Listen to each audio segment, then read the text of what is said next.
السلام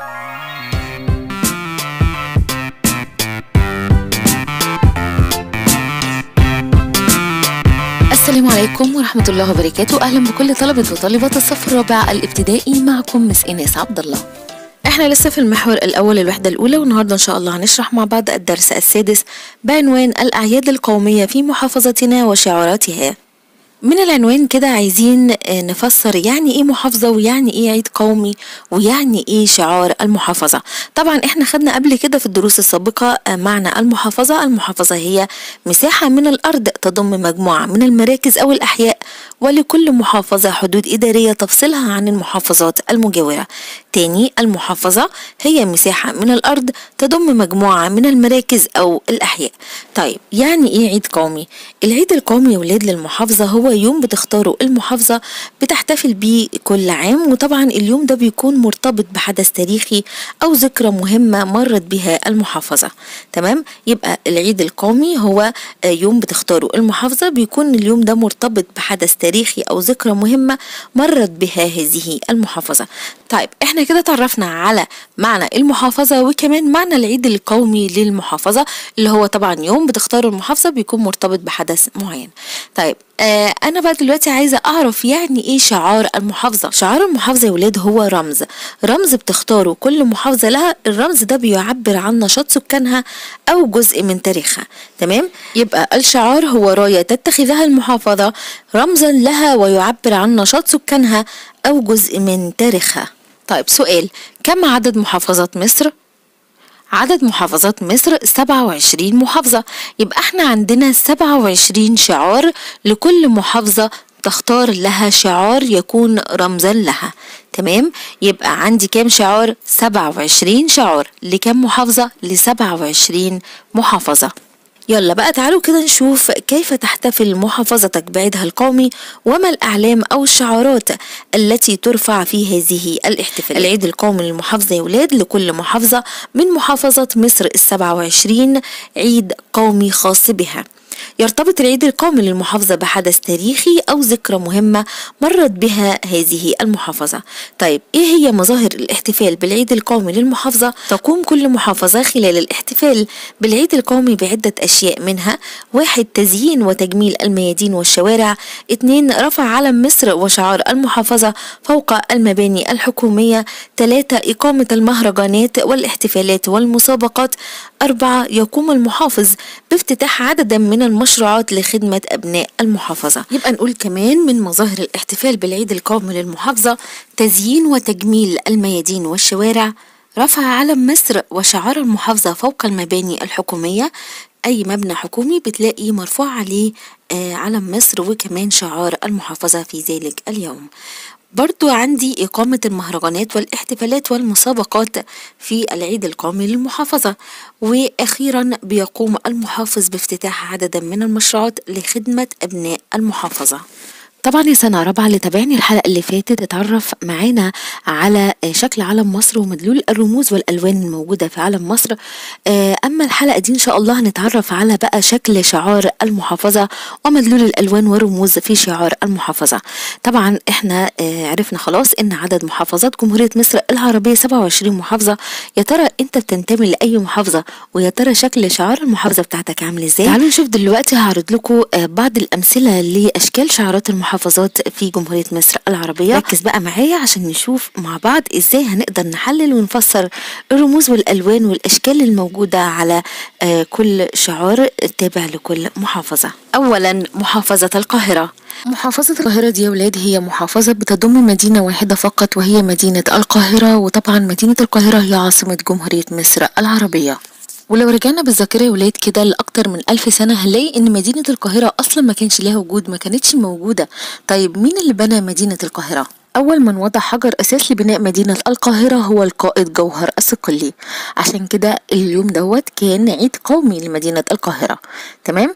يبقى كده نراجع تاني مع بعض معلوماتنا ونقول العيد القومي يا ولاد لمحافظة القاهرة بيبقى يوم 6 يوليو من كل عام، وده طبعا هو ذكرى وضع القائد جوهر الصقلي حجر الأساس لبناء مدينة القاهرة عام 969 ميلادية. وطبعا محافظة القاهرة من المحافظات المهمة اللي كلنا لازم نعرف عيدها القومي امتى وكمان كمان لازم نعرف شعارها شكله عامل ازاي. نراجع تاني، العيد القومي لمحافظة القاهرة بيكون يوم 6 يوليو من كل عام، وهي ذكرى وضع القائد جوهر الصقلي حجر الأساس لبناء مدينة القاهرة عام 969 ميلادية. أما بالنسبة لشعار المحافظة فده بيكون شكله، وزي ما اتعلمنا الحلقة اللي فاتت إن علم مصر هو رمز لدولة مصر، برضو شعار المحافظات يعتبر رمز لكل محافظة. يعني شعار محافظة القاهرة هو رمز لمحافظة القاهرة، وهو بيبقى عبارة عن راية تتخذها المحافظة رمزا لها ويعبر عن نشاط سكانها أو جزء من تاريخها. ولو ركزنا كده في شعار محافظة القاهرة هنلاقيه بيضم عدة رموز. تعالوا نشوف ايه هي. أول حاجة الجامع الأزهر الشريف مكتوب على قاعدته مدينة القاهرة، وخلف الجامع تظهر شمس ساطعة تدل على أن الجامع الأزهر هو منارة الإسلام في العالم أجمع. طبعا محافظة القاهرة دي لازم الكل يعرف الشعار بتاعها، لأن طبعا القاهرة هي عاصمة جمهورية مصر العربية، ولازم كلنا نعرف شعار محافظة القاهرة شكله عامل ازاي. أما بعد كده لازم تعرف كمان شعار محافظتك. مثلا محافظة الغربية اللي هقولها دلوقتي هو خاص بطلاب محافظة الغربية، ولكن لباقي الطلبة بيكون للاطلاع فقط.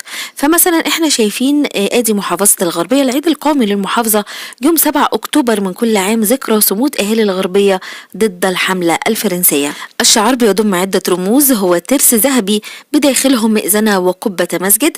الترس يرمز إلى النهضة الصناعية، والقبة والمئذنة ترمز إلى المعالم الأثرية والدينية بالمحافظة. طيب تعالوا ناخد شعار محافظة أخرى زي مثلا محافظة السويس، وده طبعا زي ما قلت بيبقى خاص بطلاب محافظة السويس فقط، ولا الاطلاع لباقي الطلاب اللي هم تابعين لمحافظات أخرى. تمام، كل طالب هيشوف محافظته الشعار بتاعها ايه، وهيبدأ يشوف العيد القومي امتى والرموز بتاعت الشعار عبارة عن ايه. تعالوا نشوف كده محافظة السويس، العيد القومي بتاعها يوم 24 أكتوبر من كل عام، وهو ذكرى معركة تحرير السويس. والشعار طبعا بيضم عدة رموز، هو ترس مسنن تتوسطه شعلة حمراء على أرضية زرقاء.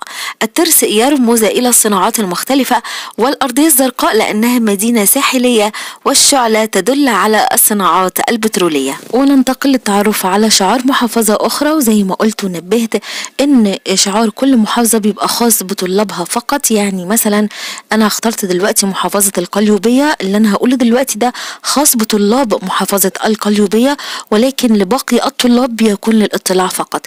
تعالوا نشوف كده محافظة القليوبية، وهي طبعا إحدى محافظات الوجه البحري، والمحافظة بتحتفل بعيدها القومي يوم 30 أغسطس من كل عام، حيث أن ذلك التاريخ هو ذكرى افتتاح قناطر محمد علي أو القناطر الخيرية، والتي تعد من أهم معالم المحافظة. تعالوا نشوف بقى شعار المحافظة. بيتكون شعار المحافظة طبعا من عدة رموز. 1 سنبلتان تشيران إلى الإنتاج الزراعي الذي تشتهر به المحافظة. 2 القناطر والتي لها أكبر الأثر في توفير المياه على مدار العام لأراضي الدلتا، ولسه قايله لك دلوقتي إن من أهم معالم المحافظة هي القناطر الخيرية. 3 معانا لو بصينا في الشعار كويس هنلاقي كمان في ترس، والترس ده بيدل على النشاط الصناعي بالمحافظة. وطبعا محافظة القليوبية بها أكبر منطقة صناعية بالجمهورية، وهي منطقة شبرا الخيمة. طيب يبقى احنا كده اتعرفنا على العيد القومي لكل من محافظة القاهرة وشعارها، ومحافظة الغربية وشعارها، وكمان محافظة السويس والقليوبية وشعارهما. طيب معانا دلوقتي آخر محافظة اخترتها، وهي محافظة البحر الأحمر. وآخر مثال معانا النهاردة هو محافظة البحر الأحمر. والعيد القومي لمحافظة البحر الأحمر يا ولاد في يوم 22 يناير من كل عام، وده طبعا تخليدا لذكرى معركة شدوان الباسلة التي شارك فيها أهالي مدينة الغردقة القوات المسلحة في صد العدوان الإسرائيلي على جزيرة شدوان المجيدة. والشعار بيضم عدة رموز، وهو باللون الأزرق إشارة إلى وقوع المحافظة على سواحل البحر الأحمر، فهي طبعا محافظة حدودية تطل على سواحل البحر الأحمر. ويتوسطه تمثال من اللون الذهبي معبرا عن احتوائه على أكبر مناجم الذهب في العالم، والمعروف بمنجم السكري. وبكده سنة رابعة نكون انتهينا من عرض 5 محافظات. اتعرفنا على عيدها القومي، وكمان اتعرفنا على الشعار الخاص بكل محافظة وما يضمه من رموز.